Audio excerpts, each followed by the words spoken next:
No dia 26 de julho de 1962, o ainda jovem piloto Neil Armstrong realizava um voo de teste rotineiro, até que em um certo momento ele se depara com alguma coisa na atmosfera da Terra.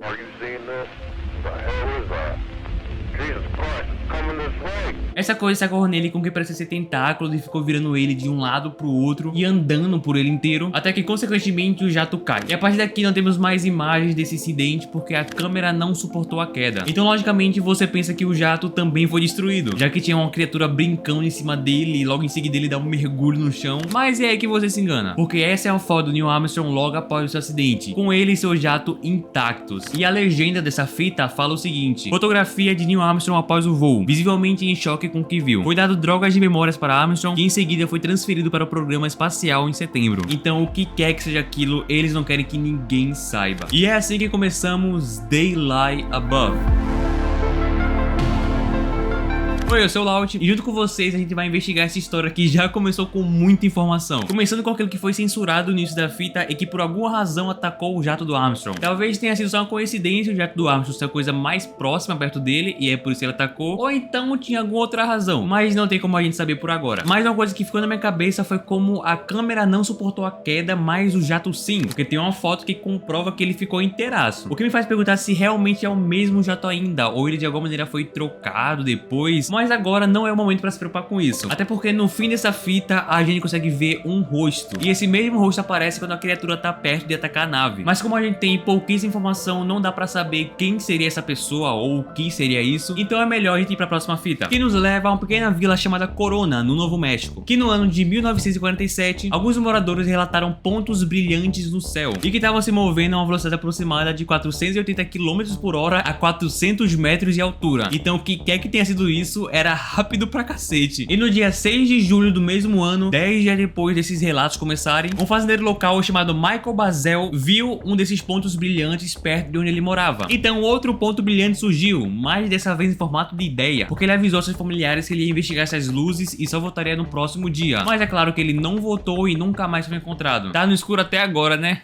E agora, no dia 24 de julho de 1962, William Bazel dá um depoimento sobre a perda do pai. Ele comenta como mesmo após todos esses anos, ainda vem sofrendo muito com a perda, que ainda não conseguiu seguir em frente e que o pai era tudo pra ele. E a mãe dele também vem sofrendo bastante com tudo isso, já que William comenta que ela chama o nome do Michael todas as noites e que quase sempre tem pesadelos com ele. Quem falou da situação da mãe foi o William, já que ela se recusou a dar entrevista, o que não seria um problema, já que ela tá bem traumatizada com tudo que rolou, mas assim que mostra ela, até ela dá uma bugada e corta e tira ela da cena. Talvez porque eu queria vir em seguida seja irrelevante, mas foi estranho igual. Porém, o mais intrigante vem agora. Um mês depois do desaparecimento do Michael, 5 policiais foram enviados para investigar o local que ele foi visto pela última vez. O que ninguém esperava é que todos esses policiais iam voltar traumatizados, semelhantes a soldados em estado de choque. Os policiais relataram terem visto flashes de imagens em sua mente, o que provavelmente foi o causador desse trauma. Detalhe que quando a fita comenta sobre esses flashes, pisca uma imagem toda deformada na tela que não dá pra saber muito bem o que é isso. E no final dessa fita tem um comentário dizendo: o local foi limpo no dia seguinte. Ok, então julgando o desaparecimento do Michael e os policiais que ficaram traumatizados com esses flashes em suas mentes, certamente tinha alguma coisa lá. Então quando é dito que o local foi limpo no dia seguinte, eu penso em duas coisas: que eles tenham tirado essa criatura ou esse alien de lá, ou que tenham matado ele, já que a única coisa pra limpar era isso. Então se eles têm essa capacidade de limpar esse alien tão fácil assim, há quanto tempo essa coisa tá aqui pra eles resolverem tão fácil assim? Mas falando agora do Michael, a gente já tem a certeza que ele foi abduzido, mas quem também tem essa certeza é o William. Tanto é que na próxima fita ela comenta que ele tem investigado atividades suspeitas na sua casa, instalando até câmeras de segurança com sensor de movimento. E na noite de 7 de março de 86, a câmera dele captou algumas imagens da sua sala, que à primeira vista parece não conter nada, até chegar na última foto, confirmando que de fato tem alguém na casa dele. E a fita termina comentando que o William desenvolveu paranoia depois de ver essas fotos. Eu também não ficaria legal da cabeça se eu descobrisse que tem aliens na minha casa, então eu nem julgo ele. Mas agora, pra contar essa história, a gente vai voltar pra pessoa que iniciou isso tudo, o Neil Armstrong, e o dia mais importante da sua vida, a ida à Lua. Que logo no início da fita, a gente tem alguns trechos da viagem e um deles aparece mais uma vez aquele mesmo rosto. Então a gente já sabe que tem alguma coisa ruim aqui. Mas depois disso, a gente é jogado pra um relatório que o Neil deu, comentando sobre uma coisa bem estranha que tinha na nave dele, que era um kit de primeiros socorros que tinha remédios sem rótulo nenhum. E quando foi perguntado aos seus superiores sobre o que era aquilo, eles falaram que era para situações situações desastrosas. Ok, mas o que poderia rolar de desastroso aqui? Só pra saber. E mais uma vez a cortar a tela pra uma estática e mais uma vez esse maldito rosto aparece. E depois mostra um outro relatório do Neil. I don't know why, but I started to feel grateful. It felt like a presence that was familiar, like I had met it before. Buzz stayed inside the pub, and he told me a week after we arrived that he also felt that same presence. It was a very confusing and scary experience.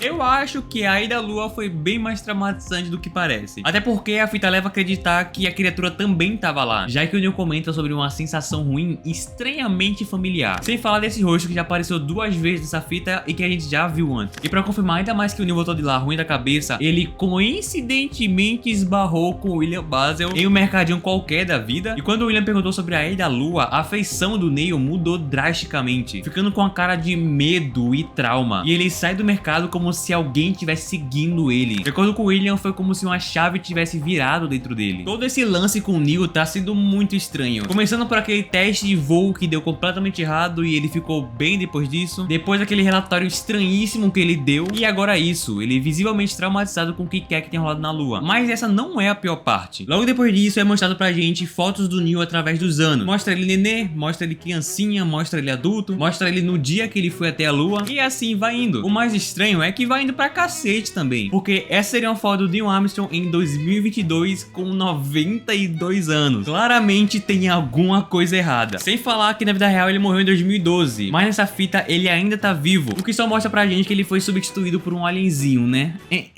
Mas quem ainda continua sofrendo esse tempo inteiro foi o William, já que a sua paranoia não parava de crescer e toda noite ele recebia visita. Até que chegou em um dia que o William confrontou eles. I know you took him. Where is he? What did you do to my father? I've been searching for him all those years. I had my mind off him until you guys came. What do you want, for God's sake? Hello? Hello? Já não era surpresa que o William havia sido observado há um tempo e que provavelmente seria o próximo alvo. Só não dava pra imaginar que as coisas escalariam desse jeito. Mas o pior ainda tá por vir. Porque no dia 5 de junho de 86, isso acontece. Mary! Yes, Dad? Can you give me the toolbox? I'm trying to fix something under the truck. I'm here at the garage. All right, I'll be there.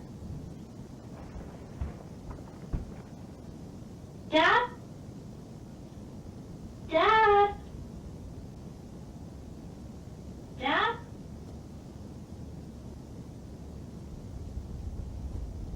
Where are you? Dad?